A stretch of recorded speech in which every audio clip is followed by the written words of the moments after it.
അത്ഭുതം പറഞ്ഞു കൊടുക്കുമ്പോ തന്റെ ഒരു അനുഭവം നബി തങ്ങൾക്ക് വിവരിച്ചു കൊടുക്കുകയാണ്. റസൂലുള്ളാഹി സ്വല്ലല്ലാഹു അലൈഹി വസല്ലം തങ്ങൾ ചോദിച്ചു, ഉസാമ അഖതൽതഹു ബഅദ അൻ ഖാല ലാ ഇലാഹ ഇല്ലല്ലാഹ്, അല്ലാഹു അല്ലാതെ വേറൊരു ഇലാഹില്ല എന്ന് നാവ് കൊണ്ട് പറഞ്ഞതിന്റെ ശേഷം നിങ്ങൾ അയാളെ കൊന്നോ ഉസാമ? നബിയേ, അയാള് ഞങ്ങളെ ഇങ്ങോട്ട് കൊല്ലാൻ വന്ന ആൾ, ഞങ്ങളെ ശക്തി സംഭരിച്ച് അങ്ങോട്ട് നേരിട്ടപ്പോ അയാൾ ഉറപ്പിച്ചു തോൽക്കുമെന്ന് അങ്ങനെ പറഞ്ഞതാ. ഉസാമ അഖതൽതഹു ബഅദ അൻ ഖാല ലാ ഇലാഹ ഇല്ലല്ലാഹ്, ലാ ഇലാഹ ഇല്ലല്ലാഹ് എന്ന് പറഞ്ഞതിന്റെ ശേഷം ഉസാമ നിങ്ങൾ അയാളെ കൊന്നോ? നബിയേ, മനസ്സിലുണ്ടായി പറഞ്ഞതായിരുന്നില്ല, ജീവൻ രക്ഷപ്പെടുത്താൻ വേണ്ടി പറഞ്ഞതാണ്. ഉസാമ അവലാ ശഖഖത ഖൽബഹു, ആ മനുഷ്യന്റെ ഖൽബ് നിങ്ങൾ കീറി നോക്കിയിരുന്നോ? ഉസാമ, ഹൃദയത്തിൽ ഈമാൻ ഉണ്ടോ ഇല്ലേ എന്നറിയാൻ നിങ്ങൾ ഖൽബ് കീറി നോക്കിയോ? ഇല്ല നബിയേ, അത് നമുക്കറിയില്ല. എങ്കിൽ ഉസാമ ഖൽബിൽ ഈമാൻ ഉണ്ടായിരുന്നുവെങ്കിൽ അയാൾ അല്ലാഹുവിന്റെ അടുത്ത് മുഅ്മിനാണ്. നാവ് കൊണ്ട് വെറുതെ കലിമ ചൊല്ലിയാൽ ദുനിയാവിൽ ഇസ്ലാമിന്റെ ഗവൺമെന്റിന്റെ മുമ്പിൽ അയാൾ മുസ്ലിമാണ്. അത് നിങ്ങൾ ചെയ്തത് ശരിയായില്ല ഉസാമ എന്ന് എപ്പോഴും കാണുമ്പോൾ ശാസിക്കുമായിരുന്നു റസൂലുള്ളാഹി സ്വല്ലല്ലാഹു അലൈഹി വസല്ലം. എത്രക്കെന്ന് ആലോചിച്ചാൽ ഉസാമ റളിയല്ലാഹു അൻഹു പറഞ്ഞു, ഈ യുദ്ധമൊക്കെ കഴിഞ്ഞതിന്റെ ശേഷമായിരുന്നു ഞാൻ മുസ്ലിമായിരുന്നത് എങ്കിൽ എത്ര നന്നായിരുന്നേ എന്ന് ആശിക്കുമാർ നിബിധങ്ങൾ കാണുമ്പോഴൊക്കെ ചോദിക്കും, ഉസാമ, മോശമായി ഉസാമ, കലിമ ചൊല്ലിയ മനുഷ്യനെ നിങ്ങൾ കൊന്നുകളഞ്ഞില്ലേ? നമ്മളാണെങ്കിലും പറയാൻ അങ്ങനെ തന്നെയല്ലേ, വെറുതെ പറഞ്ഞതല്ലേ, അതുകൊണ്ട് ചെയ്തു. തങ്ങളുടെ ചോദ്യം എന്താണെന്നറിയോ? ഖൽബ് നീ കീറി നോക്കിയോ? ഖൽബിന്റെ ഉള്ളിലുണ്ടോ ഇല്ലേ എന്നറിയാൻ അത് അല്ലാഹുവിനല്ലേ അറിയുള്ളൂ. ഖൽബിന്റെ വിഷയം നിനക്ക് എന്ത് ചെയ്യാൻ പറ്റും? ഒരു മുസ്ലിമിനെ കൊന്നോ എന്ന ചോദ്യം. ഖൽബാണ് വിഷയം. ഖൽബിലേക്കാണ് അല്ലാഹുവിന്റെ നോട്ടം കിടക്കുന്നത്. അത്ഭുതകരമായ ഒരു ഹദീസുണ്ട്. നബി സല്ലല്ലാഹു അലൈഹി വസല്ലം തങ്ങൾ പറയുന്നു, ഇദാ ഉമിലത്തിൽ ഖത്വീഅതു ഫിൽ അർളി, ഭൂമിയിൽ ഒരു തിന്മ നടന്നു കഴിഞ്ഞാൽ, നന്നായി മനസ്സിലാക്കേണ്ട ഒരു ഹദീസാണ്. നമ്മൾ കല്യാണത്തിന് ചെല്ലുന്നു, അവിടെ നല്ല ഗാനമേളി മുട്ടുംപാട്ടൊക്കെയാണ്, വലിയ വലിയ പെൺകുട്ടികൾ സ്റ്റേജിന്മേൽ കിടന്ന് പാടുകയാണ്, നമുക്ക് പാടില്ലാത്ത സംഗതി ചെയ്തുകൊണ്ടിരിക്കുകയാണ്. നമ്മൾ കല്യാണത്തിലേക്ക് ചെന്നു, ഒന്നും ചെയ്യാൻ വയ്യ, വിളിച്ചു വന്നതല്ലേ, അതിഥിയായി വന്നതല്ലേ, തിരിച്ചു നടന്നു പോയാൽ അത് പിണക്കാവും, വലിയ വിഷയാവും, അല്ലെങ്കിൽ കുടുംബ പ്രശ്നവും, എന്തൊക്കെയോ ആയേക്കാം. ഇദാ ഉമിലത്തിൽ ഖത്വീഅതു ഫിൽ അർളി, ഏതെങ്കിലും ഒരു തിന്മ അല്ലാഹുവിന്റെ ഭൂമിയിൽ നടന്നു കഴിഞ്ഞാൽ, കാന കമൻ ശഹിദഹാ ഫകരിഹഹാ കമൻ ഗാബ അൻഹാ, കാന മൻ ശഹിദഹാ ഫകരിഹഹാ കമൻ ഗാബ അൻഹാ.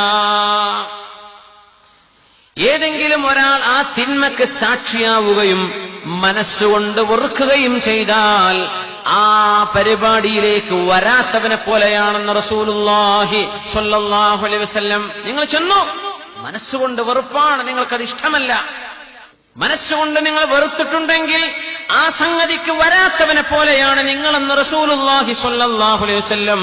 നല്ലൊരു അടയാളമാണത്, നല്ല ലക്ഷണമാണ്.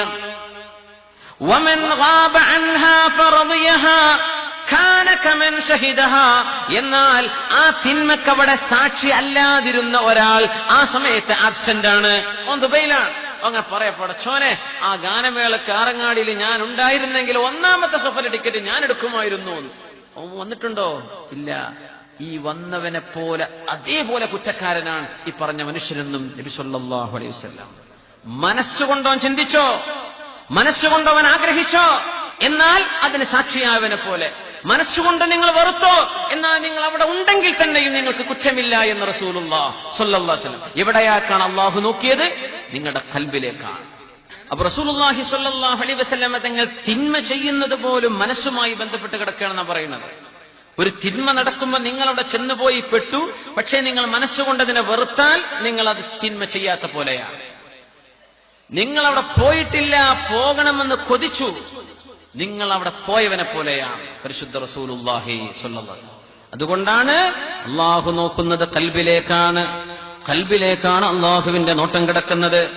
റസൂലുള്ളാഹി സ്വല്ലല്ലാഹു അലൈഹി വസല്ലം ഈ ഉമ്മത്തിനോട് ഏറ്റവും കരുണയുണ്ടായിരുന്ന നബി തങ്ങൾ പറയുമായിരുന്നു, വസിനൽ ഖൽബി അത്തമന്നീ, ഹൃദയം കൊണ്ട് ചെയ്യുന്ന വ്യഭിചാരമുണ്ട്, അത് മനസ്സുകൊണ്ട് ചിന്തിക്കലാണ്, ആഗ്രഹിക്കലാണ്. മനസ്സുകൊണ്ട് ആഗ്രഹിക്കുന്നത് ഖൽബ് കൊണ്ട് ചെയ്യുന്ന വ്യഭിചാരമാണ്. ഇതിന് മഹാന്മാരായ മുഫസ്സിരീങ്ങൾ കൊടുക്കുന്ന അർത്ഥം യഹ്വീ വുഖൂഅ മാ തുഹിബ്ബുഹു അൻ-നഫ്സു മിനശ് ശഹ്വാ, മനസ്സിലേക്ക് വ്യഭിചാരം ചെയ്യണമെന്ന ആഗ്രഹം വരുമ്പോ ആ ഒരു ആഗ്രഹം മനസ്സുകൊണ്ട് കൊതിക്കുന്നത്, എനിക്കും ഒരു ഗേൾഫ്രണ്ട് ഉണ്ടായിരുന്നെങ്കിൽ എന്നൊരു ചെറുപ്പക്കാരൻ ആഗ്രഹിക്കുന്നത് ഖൽബ് കൊണ്ട് ചെയ്യുന്ന വ്യഭിചാരമാണ്. പ്രായപൂർത്തിയായ ഒരു പെൺകുട്ടി എനിക്കൊരു ബോയ് ഫ്രണ്ട് ഉണ്ടായിരുന്നെങ്കിൽ എന്ന് കൊതിച്ചു വെക്കുന്നത് പോലും ഖൽബ് കൊണ്ട് ചെയ്യുന്ന വ്യഭിചാരമാണെന്ന് റസൂലുള്ളാഹി സ്വല്ലല്ലാഹു അലൈഹി വസല്ലം. വൽ ഫർജു യുസദ്ദിഖു ദാലിക ഔ യുകദ്ദിബു, ഖൽബ് കൊണ്ടാണ് ആദ്യം വ്യഭിചരിക്കുന്നത്, പിന്നെയാണ് ശരീരം കൊണ്ടുള്ള വ്യഭിചാരം. അപ്പൊ തന്നെ വ്യഭിചാരത്തിന്റെ ശിക്ഷയായി അല്ലാഹു കാത്തുരക്ഷിക്കുമാറാകട്ടെ. അറിയാതെ ചെറുപ്പക്കാരങ്ങനെ പറഞ്ഞു പോലെ ആ ഒരു പെണ്ണ് അവളെ കൂട്ടുകാരിയായി കിട്ടിയിരുന്നെങ്കിൽ, ഒന്ന് കറക്കം കറങ്ങാൻ കിട്ടിയിരുന്നെങ്കിൽ എന്നൊക്കെ മനസ്സുകൊണ്ട് ചിന്തിക്കുന്നത് വ്യഭിചാരമാണ്. ചിന്തിക്കുന്നത് വ്യഭിചാരമാണ്. അല്ലാഹു കാത്തുരക്ഷിക്കുമാറാകട്ടെ. ഖൽബാണ് വിഷയം. ഖൽബ് ഭയങ്കര സംഭവമാണ്. ഖൽബിലേക്കാണ് അള്ളാഹുവിന്റെ നോട്ടം. നീ അങ്ങനെ ആഗ്രഹിച്ചോ മതി, അത് നീ ചെയ്ത തെറ്റാണ്. അതുകൊണ്ടാണ് വിശുദ്ധ ഖുർആൻ സൂറത്തുൽ ബഖറയിൽ 225-ാമത്തെ ആയത്തിന്റെ ഭാഗം വലാകിൻ യുആഖിദുകും ബിമാ കസബത് ഖുലൂബുകും, നിങ്ങളുടെ ഖൽബ് കൊണ്ട് എന്താണോ നിങ്ങൾ ചിന്തിച്ചുണ്ടാക്കുന്നത് അതിനെ സംബന്ധിച്ച് ചോദ്യമുണ്ട്. നേരത്തെ പറഞ്ഞു ഖൽബിലേക്ക് വന്നു വരുന്ന ചിന്തകൾക്ക് പ്രശ്നമില്ല, അറിയാതെ കയറിക്കൂടാൻ. പക്ഷെ ഖൽബ് കൊണ്ട് നിങ്ങൾ ആലോചിച്ച് താലോലിച്ച് ആഗ്രഹമുണ്ടാക്കിക്കൊണ്ടിരിക്കുന്ന ചിന്തകൾക്ക് നാളെ അള്ളാഹുവിന്റെ ശിക്ഷയുണ്ട്. അത് മനസ്സിലാക്കി തരാൻ ഒരു ഹദീസ് ഇതാ. റസൂലുള്ളാഹി സ്വല്ലല്ലാഹു അലൈഹി വസല്ലം തങ്ങൾ പറഞ്ഞു, അൽ ഖാതിലു ഇദൽ തഖൽ മുസ്ലിമാനി ബിസൈഫൈഹിമാ ഫഖതല അഹദുഹുമാ സാഹിബഹു ഫൽഖാതിലു വൽ മഖ്തൂലു ഫിന്നാർ. മുസ്ലിമീങ്ങളായ രണ്ടുപേർ വാളെടുത്ത് പരസ്പരം യുദ്ധം ചെയ്യാൻ വരികയും ഒരാൾ മറ്റൊരാളെ കൊലപ്പെടുത്തുകയും ചെയ്താൽ കൊന്ന ആളും കൊല്ലപ്പെട്ട ആളും നരകത്തിലാണെന്ന് റസൂലുള്ളാഹി സ്വല്ലല്ലാഹു അലൈഹി വസല്ലം. കൊന്ന ആളും കൊല്ലപ്പെട്ട ആളും നരകത്തിലാണ്. എന്താ വിഷയം? രണ്ടുപേരും വാളെടുത്ത് യുദ്ധം ചെയ്യാൻ വേണ്ടി വന്നു, ഒരുത്ത മറ്റവനെ കൊന്നു, ഒരാൾ മരിച്ചു, മറ്റവൻ കൂടി. ഇവിടെ കൊല്ലപ്പെട്ട ആളും നരകത്തിലാണ്, കൊന്നവനും നരകത്തിലാണ്. സ്വഹാബികൾ പറഞ്ഞു, യാ റസൂലല്ലാഹ്, നബിയേ, ഹാദൽ ഖാതിലു, ഈ കൊന്ന മനുഷ്യൻ നരകത്തിലാണെന്ന് ഞങ്ങൾക്ക് മനസ്സിലായി നബിയേ. ഫമാ ബാരുൽ മഖ്തൂൽ, ഈ കൊല്ലപ്പെട്ട ആൾ എങ്ങനെയാ നബിയേ നരകത്തിലേക്ക് പോകുന്നത്? സ്വാഭാവികമായി ന്യായമായ സംശയമല്ലേ? കൊന്ന ആള് നരകത്തിലാണെന്ന് മനസ്സിലായി നബി, കൊല്ലപ്പെട്ടവനും നരകത്തിലാണെന്നോ? ഇന്നഹു കാന ഹരീസൻ അലാ ഖത്ലി സാഹിബി, അയാൾ നരകത്തിലേക്ക് പോകാനുള്ള കാരണം തന്റെ കൂട്ടുകാരനെ കൊല്ലണമെന്ന് ഇവൻ തീരുമാനിച്ചിരുന്നുവല്ലോ. അതുകൊണ്ടല്ലേ രണ്ടാളും നേർക്കുനേരെ യുദ്ധം ചെയ്യാൻ വന്നത്. തക്കം കിട്ടിയാൽ മറ്റവനെ കൊല്ലണമെന്ന ആഗ്രഹം ഇവന്റെ ഖൽബിനുണ്ടായിരുന്നു. പക്ഷേ സംഗതിവശാൽ മറുപക്ഷത്തുള്ളവൻ ഇവനെ കൊല്ലുകയാണുണ്ടായത്. ഖൽബിന്റെ ഉള്ളിൽ തന്റെ പ്രതിയോഗിയെ കൊല്ലണമെന്ന ആഗ്രഹമുണ്ടായതുകൊണ്ട് അത് തന്റെ മുസ്ലിമായ ഒരു സഹോദരനെ വധിക്കാനാണ് ഇവൻ പുറപ്പെട്ടു വന്നത്. അതുകൊണ്ട് കൊലപാതകിയുടെ അതേ ശിക്ഷ കൊല്ലപ്പെട്ടവനും അല്ലാഹു നൽകുമെന്ന് പരിശുദ്ധ റസൂലുള്ളാഹി സ്വല്ലല്ലാഹു അലൈഹി വസല്ലം. കാരണം എന്തേ? ഖൽബിലേക്കാണ് അല്ലാഹു നോക്കുന്നത്. ഖൽബിൽ അങ്ങനെ തീരുമാനമുണ്ടായിരുന്നല്ലോ. മുഅ്മിനീങ്ങളെ, നമ്മളൊക്കെ ഖൽബ് കൊണ്ട് ചെയ്യുന്ന തെറ്റുകൾ എത്രയാണ്? വെറുതെ ആലോചിക്കുകയാണ്. തക്കം കിട്ടിയ കള്ളു കുടിക്കുമായിരുന്നു എന്നൊക്കെ ആലോചിച്ചാൽ കഴിഞ്ഞു. ഭയങ്കര വിഷയമാണ്. അല്ലാഹു ഓർത്തു തരട്ടെ, അല്ലാഹു ഓർത്തു തരട്ടെ. അതുകൊണ്ടാണ് തൗബാൻ റളിയല്ലാഹു അൻഹു, മഹാനായ തൗബാൻ റളിയല്ലാഹു അൻഹു റിപ്പോർട്ട് ചെയ്തിട്ടുള്ള ഹദീസിൽ റസൂലുള്ളാഹി സ്വല്ലല്ലാഹു അലൈഹി വസല്ലം തങ്ങൾ പറഞ്ഞത്, ഇന്നി ലഅരിഫു അഖ്വാമൻ മിൻ ഉമ്മതി, എന്റെ സമൂഹത്തിലെ ചില ആളുകളെ എനിക്ക് നാളെ ഖിയാമത്ത് നാളിൽ കണ്ടാൽ തിരിച്ചറിയും. യഅ്തൂന ബിഅഅമാലി കജിബാലി തിഹാമത ബൈളാ, തിഹാമ മലകളോളം വെളുത്ത ഒരുപാട് അമലുകളുമായി നാളെ പരലോകത്തേക്ക് വരുന്ന എന്റെ ഉമ്മത്തികൾപ്പെട്ട ചില ആളുകളെ എനിക്കറിയാം.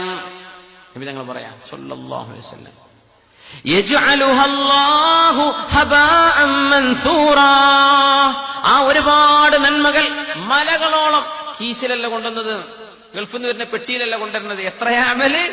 തിഹാമയിലെ മഹാപർവ്വതത്തോളം വരുന്ന അമലുമായി പരലോകത്തേക്ക് വന്ന ആളുകൾ അള്ളാഹു അത് പൊടിയാക്കി കളയും. അള്ളാഹു സ്വീകരിക്കൂല. സിഫുഹും ലനാ ജല്ലിഹിം ലനാ യാ റസൂലല്ലാഹ് ലിഅല്ലാ നകൂന മിൻഹും വലാ നഅലമു. നബിയേ, ഞങ്ങളറിയാതെ ഞങ്ങളെ കൂട്ടത്തിൽ പെട്ടുപോകുമോ എന്ന് പേടിക്കുന്നു നബിയേ. അവരാരാണെന്ന് ഒന്ന് തിരുത്തി പറഞ്ഞു തരുമോ ഹബീബേ എന്ന് സൗബാൻ റളിയല്ലാഹു അൻഹു നബിയോട് ചോദിച്ചു. നബി തങ്ങളുടെ മറുപടി എന്താണ്? യാ സൗബാൻ, സൗബാൻ എന്നവരെ, ഹും ഇഖ്വാനുക്കും, അവർ നിങ്ങളുടെ സഹോദരന്മാർ തന്നെയാണ്. വമിൻ ജിൽദതിക്കും, നിങ്ങളുടെ ഗ്രൂപ്പുകാർ തന്നെയാണ്, മുസ്ലിമീങ്ങളാണവർ. അവർ കലിമ ചൊല്ലിയവരാണ്. യഖുദൂന മിനൽ ലൈലി കമാ യഖുദൂൻ, യഖുദൂന മിനൽ ലൈലി കമാ തഖുദൂൻ. രാത്രി നേരത്തെ തഹജ്ജുദ് നിസ്കാരം പോലും നിങ്ങൾ ചെയ്യുന്ന പോലെ ചെയ്തിരുന്നവരാണവർ. ഒരുപാട് നിസ്കാരവും നോമ്പുമുള്ളവരാണ്, ഒരുപാട് ഖിറാഅത്തും ദിക്റുമുള്ളവരാണ്. പക്ഷേ വലാകിന്നഹും ഖൗമുൻ, അവരൊരു വിഭാഗമാണ്. ഇദാ ഖലൗ ബിമഹാരിമില്ലാഹി ഇൻതഹകൂഹാ, ആരാരും അറിയാതെ ഒരു തെറ്റ് ചെയ്യാൻ അവസരം കിട്ടിയാൽ, ഇദാ ഖലൗ ബിമഹാരിമില്ലാഹ്, അല്ലാഹു ഹറാമാക്കിയത് ആരാരും അറിയാതെ ചെയ്യാൻ ഒരവസരം കിട്ടിയാൽ, മനസ്സിന്റെ ഉള്ളിൽ അവരുടെ ചിന്ത ആ ഒരു തെറ്റ് ഞാൻ ചെയ്യുമെന്നാണ്. വ്യഭിചരിക്കാൻ അവസരം കിട്ടാത്തവൻ വ്യഭിചരിച്ചിട്ടില്ല, ഓനാരും വിളിച്ചിട്ടില്ല വ്യഭിചാരത്തിൽ. ഒരാള് വിളിച്ചാൽ അവൻ പോകുമെന്നാണ് ആഗ്രഹം.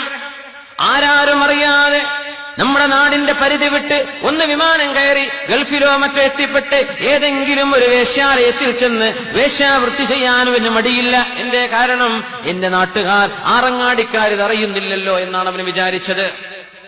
ബോംബെയിലേക്ക് ചെന്ന് മഹാനഗരത്തിൽ എവിടെയെങ്കിലും ചെന്ന് കള്ളു കുടിച്ച് കടന്നാൽ ആരും അറിയില്ലല്ലോ എന്ന് വിചാരിച്ച് അവിടെ ചെന്നാൽ കള്ളു കുടിക്കുന്നവർ എന്ത് ബോംബെ, മംഗലാപുരത്ത് ചെല്ലുമ്പോഴേക്കും നമ്മുടെ മുസ്ലിമീങ്ങളായ ചെറുപ്പക്കാരായ കുട്ടികൾ വ്യഭിചാരവും മദ്യപാനവും ശീലമാക്കി തുടങ്ങുന്നില്ലേ?